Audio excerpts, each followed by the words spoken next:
홀로 남은 빈자리에 오늘도 깊은 한숨이 새어나옵니다. 80년 넘게 살아온 집인데 왜 이리 낯설게 느껴질까요? 혹시 여러분도 아침에 눈 떴을 때 텅 빈 옆자리를 보며 문득 외로움을 느끼신 적 있으신가요? 나이가 들면 삶은 때때로 예기치 못한 방향으로 흘러갑니다. 젊은 시절의 열정과 활력은 서서히 사그라들고 익숙했던 것들은 낯설게 변해갑니다. 어느 날 아침 늘 북적이던 식탁에 저 혼자 앉아 커피를 마시는데 문득 내가 여기서 뭘 하고 있지? 하는 생각이 들었습니다. 뼈 빠지게 고생하며 키운 자식들은 다들 제 살 길 찾아 떠나버리고 남편은 몇 년 전 먼저 하늘로 갔으니 이 넓은 집에서 저 혼자 덩그러니 남은 기분이었습니다. 낡은 앨범 속 젊은 시절의 제 모습을 보면 그때의 활기 넘치던 제가 그립기까지 했습니다. 볕 좋은 창가에 앉아 바깥 풍경을 바라보는 뒷모습은 영락없는 고독한 노인이었습니다. 늦가을의 쓸쓸함이 제 마음을 더욱 깊게 후고 지나가는 듯 했습니다. 제 이름은 박점래. 올해로 82살입니다. 일제강점기에 태어나 해방, 한국전쟁, 산업화의 격동기를 온몸으로 겪어내며 살아왔습니다. 남들처럼 학교 문턱도 제대로 밟아보지 못했지만 악착같이 돈을 벌어 자식들 공부시키고 남 부럽지 않게 키웠습니다. 제 인생의 전부였습니다. 남편은 평생 성실한 사람이었지만 저에게는 언제나 그림자 같은 존재였습니다. 집안의 대소사는 물론 자식들의 교육까지 제가 전부 도맡아 했습니다. 새벽부터 밤늦게까지 시장에서 생선 장사를 하며 억척스럽게 돈을 모았습니다. 손이 트고 발은 갈라졌지만 자식들이 잘 되는 모습만 생각하며 버텼습니다.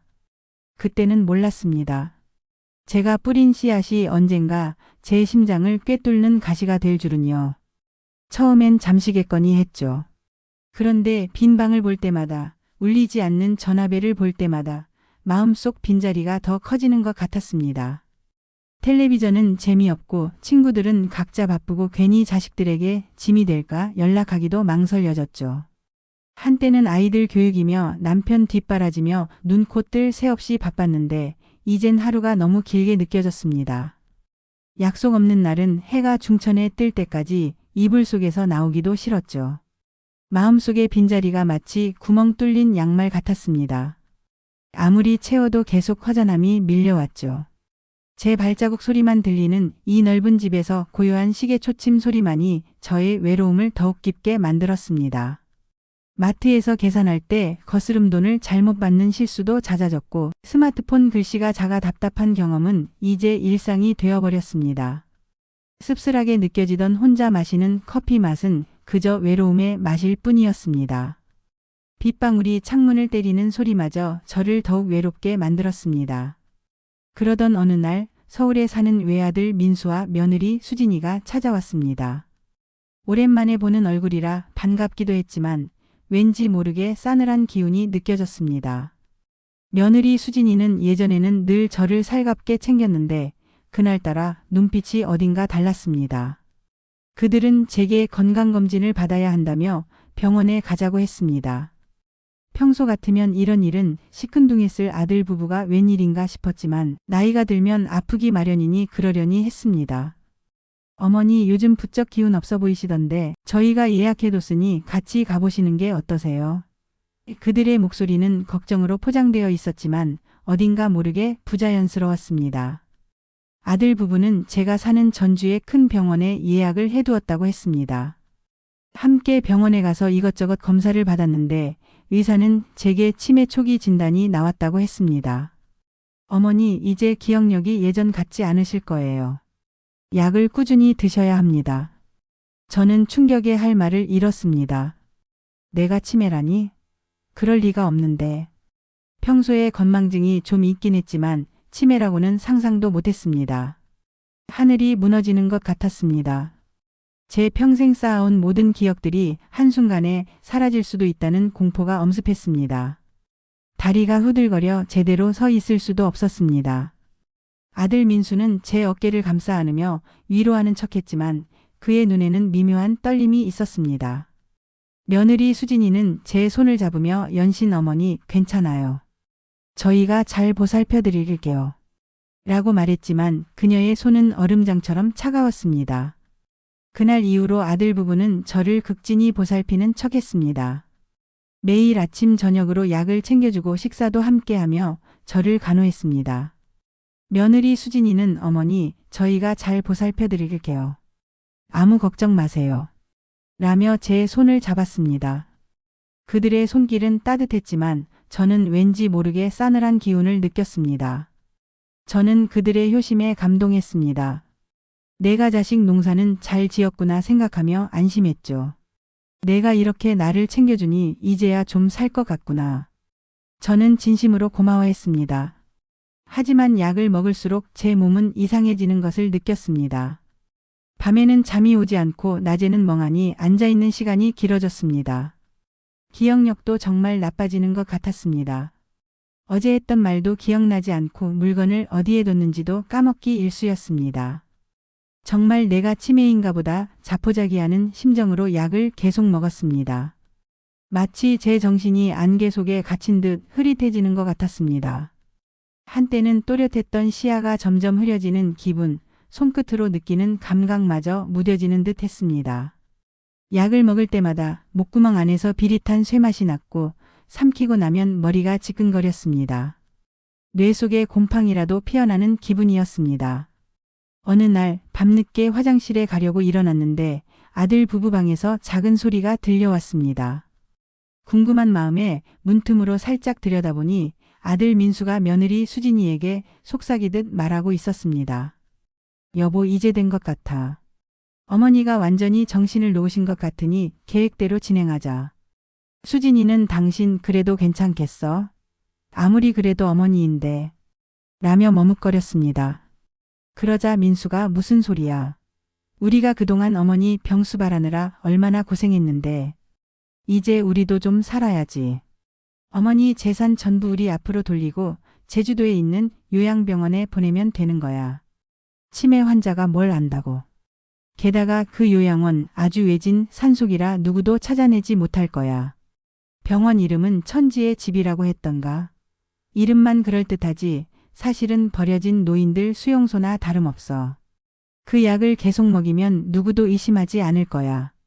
우리만 잘 살면 되는 거지. 라며 으름장을 놓았습니다. 그들의 목소리는 밤의 정적을 깨고 제 심장을 날카롭게 찔렀습니다. 그들의 대화 속에서 저는 제 미래가 얼마나 참혹할지 생생하게 그려볼 수 있었습니다.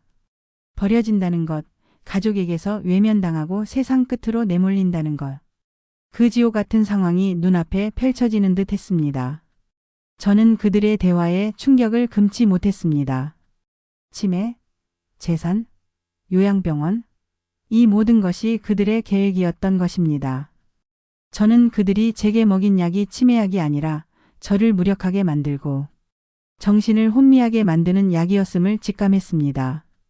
너무나도 무서웠습니다. 온몸에 피가 거꾸로 솟는 기분이었습니다. 세상에 내가 평생을 바쳐 키운 자식이 나에게 이런 짓을 꾸미다니. 믿을 수 없었습니다. 하지만 그들의 눈빛과 목소리에서 느껴지는 차가운 진실은 저를 절망의 나락으로 떨어뜨렸습니다. 제 손주들의 해맑은 미소가 제 머릿속을 스쳐 지나갔습니다. 이 아이들이 내가 어떤 꼴을 당했는지 알면 얼마나 충격받을까. 그들이 저에게 보여주었던 모든 친절과 배려는 한낱 가면에 불과했습니다. 제 머리칼이 곤두서는 듯 했습니다. 이불 속에서 저는 식은땀을 흘리며 밤을 지새웠습니다. 다음 날 아침 저는 아무것도 모르는 척 평소처럼 행동했습니다. 아들 부부가 건네는 약을 태연하게 받아 먹는 척했지만 이미 입안 가득 고여있던 약을 화장실 변기에 몰래 흘려보냈습니다. 그리고 멍하니 텔레비전을 보는 척했습니다. 하지만 제 머릿속은 복잡하게 돌아가고 있었습니다. 어떻게 해야 이 위기에서 벗어날 수 있을까? 제 마음속에서는 살고자 하는 강렬한 본능이 꿈틀거렸습니다. 저는 매일 밤 몰래 약을 뱉어냈습니다. 처음에는 목구멍이 바늘로 꿰매지는 듯한 고통이 따랐지만 살아남기 위해서는 감수해야 했습니다. 약을 버리는 날이 하루하루 지날수록 제 머리는 점점 더 맑아지는 것을 느꼈습니다. 흐릿했던 시야가 선명해지고 잊었던 기억들이 되살아나는 기적이 일어났습니다. 그리고 낮에는 아들 부부가 눈치채지 못하게 조심스럽게 움직였습니다. 며느리 수진이가 잠시 자리를 비운 사이 저는 손이 떨리는 것을 겨우 진정시키며 서랍 깊숙이 숨겨두었던 제 옛 핸드폰을 찾아 몰래 친구에게 연락을 취했습니다. 정수가 나 좀 도와줘. 내가 지금 큰일이 났어.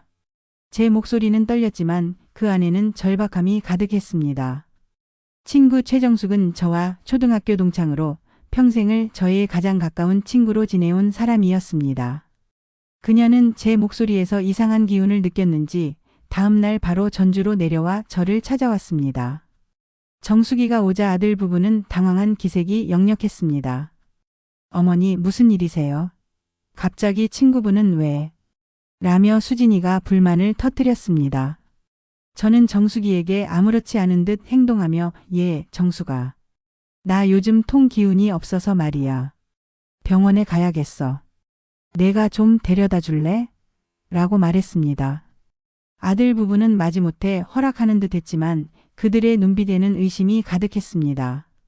수진이는 어머니 저희가 모셔다 드릴게요. 라며 억지로 나섰지만 저는 아니야. 정숙이랑 같이 가고 싶구나.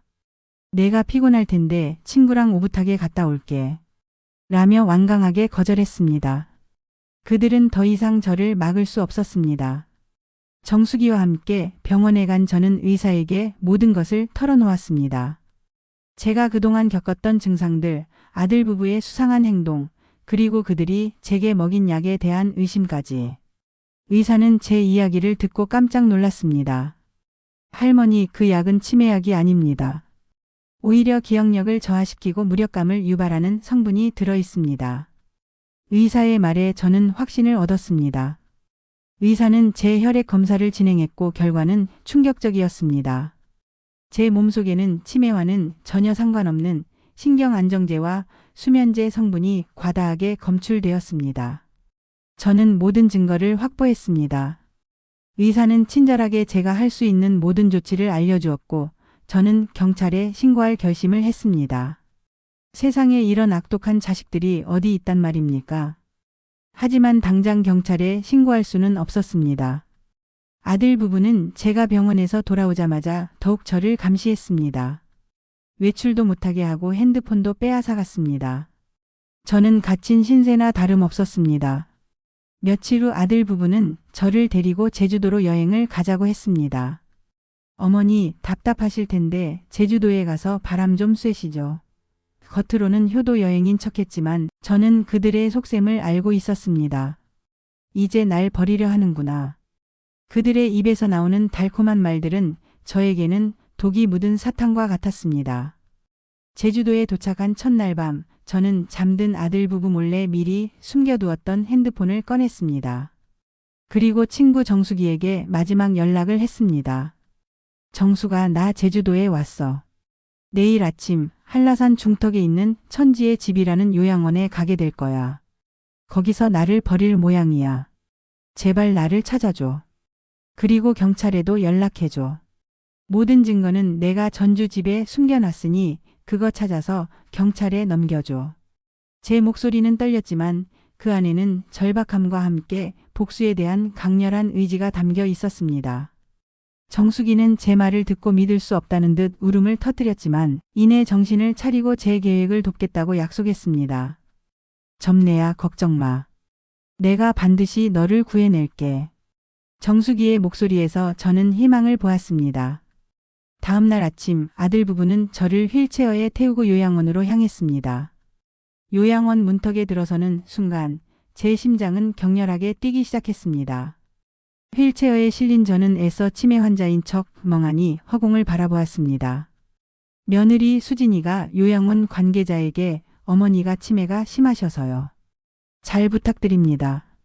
저희가 자주 찾아뵙겠습니다. 라고 말하는 소리가 들려왔습니다. 거짓말하는 그들의 목소리가 제 귀에는 비수처럼 박혔습니다. 그들의 표정에는 죄책감 대신 안도감이 가득했습니다. 수진이는 심지어 제게 어머니 여기서 편안히 지내세요. 라며 가식적인 미소를 지었습니다. 바로 그 순간 요양원 문이 활짝 열리더니 경찰들이 들이닥쳤습니다. 그리고 뒤이어 친구 정수기와 의사 선생님까지 들어섰습니다. 아들 부부는 눈이 휘둥그레져 저를 바라보았습니다. 마치 유령이라도 본 듯 창백해졌습니다. 저는 휠체어에서 천천히 일어섰습니다. 멍하니 허공을 바라보던 제 눈빛에는 섬뜩한 빛이 스쳤습니다. 저는 싸늘한 목소리로 아들 부부에게 말했습니다. 민수야, 수진아. 내가 치매라니? 이 늙은 어미를 버리려 해? 너희가 먹인 약 덕분에 오히려 정신이 더 또렷해졌구나. 어미가 준 약은 내게 독이 되었지만 내가 준 독은 어미를 더 강하게 만들었구나. 너희가 파놓은 함정에 너희가 걸려들 줄이야. 아들 민수와 며느리 수진이는 얼굴이 하얗게 질렸습니다. 그들의 입에서는 어떤 말도 나오지 않았습니다. 경찰은 그들에게 수갑을 채웠고 그들은 끌려가면서도 저를 향해 어머니, 잘못했습니다. 저희를 용서해 주세요. 라고 울부짖었습니다. 그들의 눈에는 뒤늦은 후회와 공포가 가득했습니다. 저는 그들의 울부짖음을 뒤로하고 차갑게 돌아섰습니다. 제 가슴 속에는 알 수 없는 감정이 소용돌이쳤습니다. 슬픔, 분노 그리고 지독한 배신감. 하지만 동시에 저 자신을 지켜냈다는 작은 승리감도 느껴졌습니다. 이 싸움에서 저는 졌지만 제 자신은 이겼습니다. 제 영혼은 더 이상 그들에게 묶여있지 않았습니다. 아들 부부는 결국 구속되었고 그들의 죄는 명명백백하게 드러났습니다. 그들은 저의 재산을 탐내어 치밀하게 계획을 세웠던 것입니다. 그들이 저에게 먹인 약은 신경안정제와 수면제를 혼합한 것으로 장기 복용 시 치매와 유사한 증상을 유발할 수 있는 위험한 약물이었습니다. 언론에서는 이 사건을 두고 폐륜자식의 극악무도한 범죄라며 연일 보도했습니다. 전국적으로 충격과 분노를 안겨준 사건이었습니다. 저는 모든 재산을 사회에 환원하기로 했습니다. 특히 노인 복지와 치매 예방을 위한 기관에 기부했습니다. 저에게는 더 이상 돈이 중요하지 않았습니다. 그보다 소중한 것은 저의 존엄성과 삶의 의미를 되찾는 것이었습니다. 제 이름 박점내 석자를 더럽히는 것보다 올바른 길을 선택하는 것이 더 중요했습니다. 이제 저는 더 이상 외롭지 않습니다. 그날 이후로 저는 새로운 삶을 시작했습니다. 동네 복지관에서 실버 유튜브 강좌 포스터를 보게 됐습니다. 내가 이런 걸 할 수 있을까? 망설였지만 이대로는 안 되겠다는 생각이 저를 이끌었죠. 처음엔 마우스 잡는 것도 서툴러서 몇 번이나 포기할 뻔했습니다. 밤늦게까지 컴퓨터 앞에 앉아 씨름했고 젊은 강사에게 수십 번씩 질문했습니다.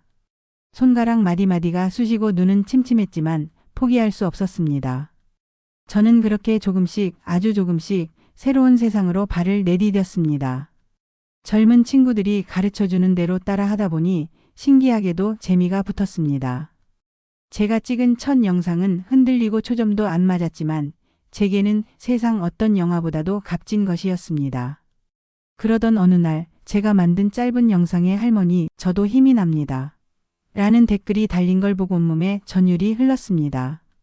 아, 내 이야기가 누군가에게 위로가 될 수 있구나. 저는 그날 밤 잠을 이룰 수 없었습니다. 누군가에게 작은 빛이 될 수 있다는 사실에 가슴이 벅차올랐습니다. 제 삶의 의미를 비로소 찾은 듯 했습니다. 제 유튜브 채널은 생각보다 빠르게 성장했습니다. 저의 진솔한 이야기에 많은 분들이 공감해 주시고 응원해 주셨습니다. 저는 제 유튜브 채널의 이름을 점내 할머니의 인생 이야기라고 지었습니다. 카메라 앞에서 제 이야기를 나누고 댓글로 소통하면서 매일매일 새로운 활력을 얻습니다. 잊고 지냈던 저의 또 다른 젊음을 찾은 기분입니다. 고요한 집안에 울리던 시계 초침 소리는 이제 제가 키우는 화분에 물 주는 소리, 제가 만든 영상에 달리는 알림 소리로 바뀌었습니다.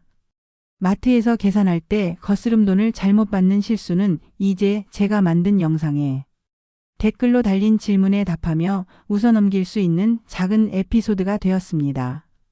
씁쓸하게 느껴지던 혼자 마시는 커피 맛은 이제 제가 좋아하는 책을 읽으며 여유를 즐기는 달콤한 시간이 되었습니다. 어린 손주가 남기고 간 달콤한 비누향은 이제 제가 직접 만든 향초에서 은은하게 퍼져나옵니다. 볕 좋은 창가에 앉아 바깥 풍경을 바라보며 저는 새로운 에너지를 얻습니다. 때로는 이웃이 건넨 따뜻한 호빵 맛에 소박한 행복을 느끼기도 합니다. 무릎 담요의 부드러운 감촉을 느끼며 저는 제 삶의 소중한 순간들을 음미합니다. 이제는 외로움 대신 충만함이 제 마음을 가득 채웁니다. 잊고 지냈던 저의 또 다른 젊음을 찾은 기분입니다. 매일 아침 저는 오늘 하루가 제게 어떤 새로운 즐거움을 가져다 줄지 기대하며 눈을 뜹니다. 물론 아들 부부에 대한 상처는 아직 남아 있습니다. 밤마다 그들이 제게 먹인 약 때문에 겪었던 혼란스러운 기억들이 꿈에 나타나 저를 괴롭히기도 합니다. 저를 향한 그들의 차가운 시선은 때때로 저를 아프게 합니다. 하지만 저는 그 상처에 갇혀 있지 않기로 했습니다. 그들은 더 이상 제 삶의 일부가 아니니까요. 저는 그들에게 단 하나의 메시지를 보냈습니다. 기억은 사라지지 않는다는 것을 너희는 평생 기억하게 될 것이다. 너희의 죄는 너희의 자식들에게도 이어질 것이다. 그리고 저는 그들과의 인연을 끊었습니다. 저의 삶에 더 이상 그들의 그림자를 드리우고 싶지 않았습니다. 이제 저는 저 자신만을 위한 삶을 살기로 결심했습니다. 제 삶의 페이지에서 그들의 존재를 지워버렸습니다. 저는 이제 매일 아침 눈을 뜨면 설렙니다. 오늘 또 어떤 이야기를 영상으로 만들까, 어떤 댓글이 달릴까 기대합니다. 저의 삶은 그 어떤 드라마보다 더 드라마틱한 이야기가 되었습니다. 저는 앞으로도 제 채널을 통해 저와 같은 아픔을 겪는 분들에게 희망을 주고 싶습니다. 저의 이야기가 한 줄기 빛이 되어 어둠 속에 있는 누군가에게 용기를 줄 수 있다면 그것으로 충분합니다. 여러분도 혹시 이 나이에 뭘 하고 주저하고 계신가요? 나이는 숫자에 불과합니다. 새로운 도전을 시작하기에 늦은 때란 없습니다. 작은 한 걸음이 여러분의 남은 인생을 더욱 빛나게 할 수 있습니다. 저처럼요. 여러분은 어떤 고민을 가지고 계신가요? 이 영상을 보고 어떤 생각이 드셨나요? 여러분의 이야기를 댓글로 나눠주세요. 이 영상이 마음에 드셨다면 구독과 좋아요도 잊지 마세요. 감사합니다.